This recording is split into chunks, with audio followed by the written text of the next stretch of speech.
वैभव नहीं वैराग्य जीते हैं।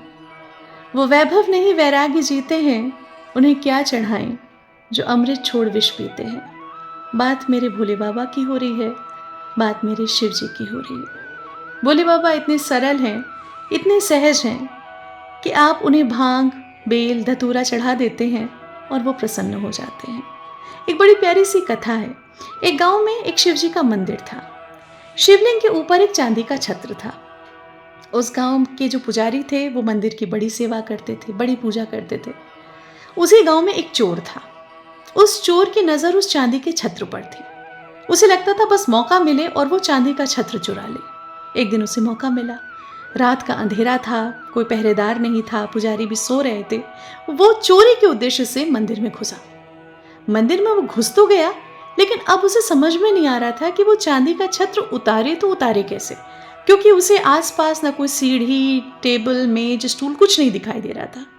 तो उस मूर्ख चोर ने क्या किया कि वो शिवलिंग के ऊपर चढ़ गया ताकि वो चांदी का छत्र उतार सके। इस खटर पटर में पुजारी जग गया और वो मंदिर की तरफ भागा। जब चोर शिवलिंग के ऊपर चढ़ गया तो अचानक महादेव प्रकट हो गए। महादेव प्रकट होकर के बोले, बता वत्स, तुझे क्या चाहिए? ये देख करके पुजारी ने कहा कि प्रभु, मैं इतने साल से आपकी पूजा भक्ति कर रहा हूँ, आपने मुझे तो दर्शन नहीं दिया, और आज इस चोर को आपने दर्शन दे करके कहा, बता बस तुझे क्या चाहिए? महादेव हंस पड़े। उन्होंने कहा पुजारी से कि तू तो हमेशा मुझे भांग, बेल, धतूरा यही सब चढ़ाता था। देख, ये चोर, जिसे तो चोर कह रहा है, उसने खुद ही अपने आप को समर्पित कर दिया।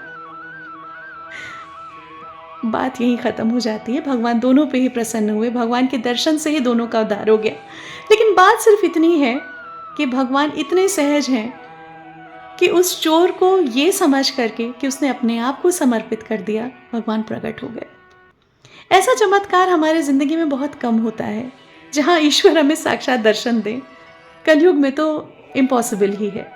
लेकिन कभी ना कभी आपने ज़रूर महसूस किया होगा कि कुछ ऐसी घटनाएं आपके जीवन में होती हैं जहाँ आपको लगता है कि भगवान हैं, आसपास हैं, वो हमें देख रहे हैं। बस हमारे उद्देश्य में, हमारे कर्मों में सच्चाई होनी चाहिए।